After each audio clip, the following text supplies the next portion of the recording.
बिहार में विधानसभा चुनाव को लेकर हुए पहले चरण की वोटिंग में 18 जिलों की जनता ने बढ़ चढ़कर हिस्सा लिया है। पहले चरण में रिकॉर्ड तोड़ मतदान हुए हैं, यानी कि 64.69% मतदान हुआ, जो कि पिछले विधानसभा चुनाव 2020 से भी 8% अधिक है। पहले चरण में 56.1% ही मतदाताओं ने अपने मताधिकार का इस्तेमाल किया। बिहार के इतिहास में ये पहली बार है जब विधानसभा चुनाव 2025 के पहले चरण में इतनी बम्पर वोटिंग हुई है। 6 नवंबर को 121 सीटों पर हुए मतदान में 2.42 करोड़ वोटरों ने अपने मताधिकार का इस्तेमाल किया है, जो पिछली बार के चुनाव से भी 36 लाख अधिक है। और इस बार के चुनाव में बिहार की जनता का उत्साह देखते ही बना है। उधर राजनीतिक गलियारों में पहले चरण की बम्पर वोटिंग के बाद कई तरह की चर्चाएं भी शुरू हो गई है और ऐसे में सवाल उठने लगे हैं कि क्या जनता इस बार बदलाव चाहती है या नीतीश सरकार को एक बार फिर से समर्थन मिलने वाला है। भारत के चुनावी इतिहास में अगर नजर डालें तो जब जब जनता भारी संख्या में घरों से निकलकर पोलिंग बूथ पहुंचती है तो बदलाव के मूड से ही अपना वोट डालते हैं। हालांकि ऐसा हर बार नहीं होता।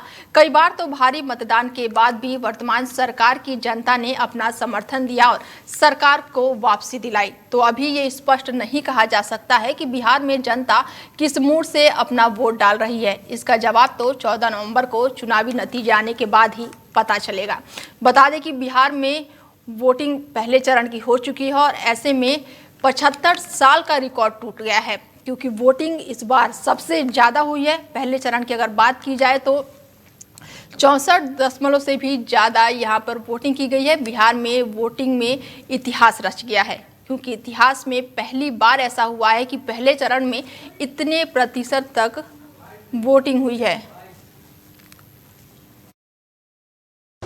आज पहले चरण का मतदान के बाद एक तो शांतिपूर्ण मतदान के लिए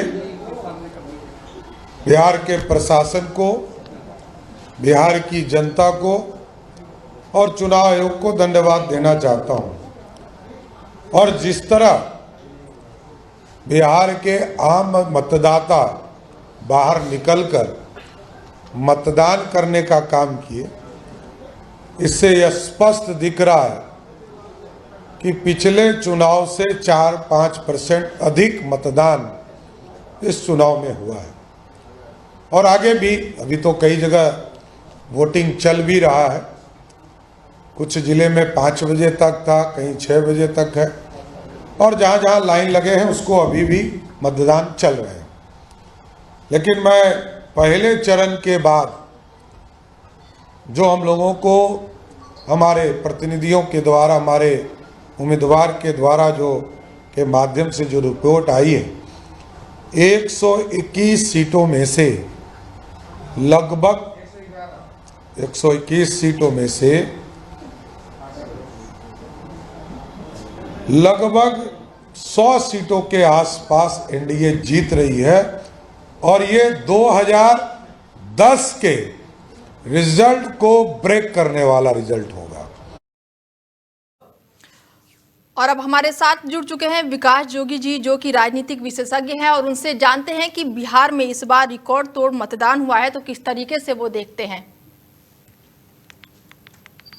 विकास जी, बहुत स्वागत है आपका हमारे चैनल में।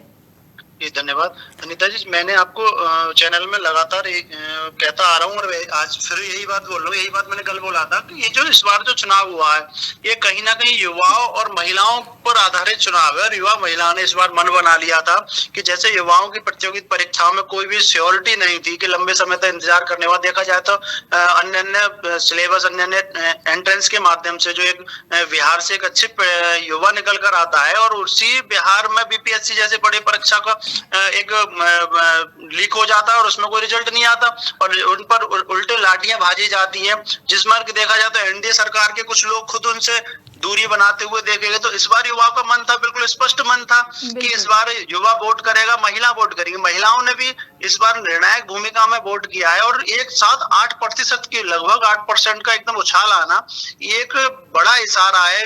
और ये इशारे को सभी राजनीतिक लोगों को सोचना चाहिए, क्योंकि सिर्फ कोरे बातों से, कोरी व्यवस्थाओं से, खाली योजनाएं बांट देने से कि हम रेवड़ियों की तरह दाल चीनी चावल ये सब बांट देंगे तो वोट मिल जाएगा, अब वो समय नहीं है। अब युवा अपना अधिकार, अपने लिए एक प्रोत्साहन राशि नहीं, उसे अपना रोजगार चाहिए, तो अपना ऐसे में क्या लग रहा है विकास जी, ऐसे में क्या लग रहा है कि जो युवाओं ने वोट दिया है वो क्या बेरोजगारी को लेकर दिया है?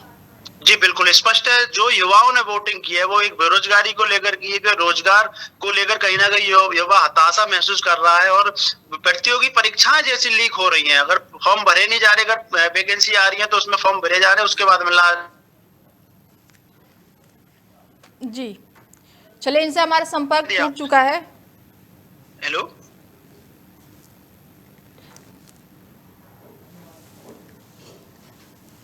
बता दें आपको कि पहले चरण की वोटिंग बिहार में हो चुकी है और ऐसे में रिकॉर्ड तोड़ मतदान हुआ है। पहले चरण की वोटिंग हो चुकी है और ऐसे में अब दूसरे चरण की वोटिंग होने वाली है, जो कि 11 नवंबर को होगी और 14 नवंबर को फाइनल रिजल्ट आने वाला है। ऐसे में पता चल जाएगा 14 नवंबर को कि बिहार में एक बार फिर से किसकी सरकार बनती है। अब देखना ये होगा कि जनता जनार्दन ने आखिर किस पर विश्वास जताया है।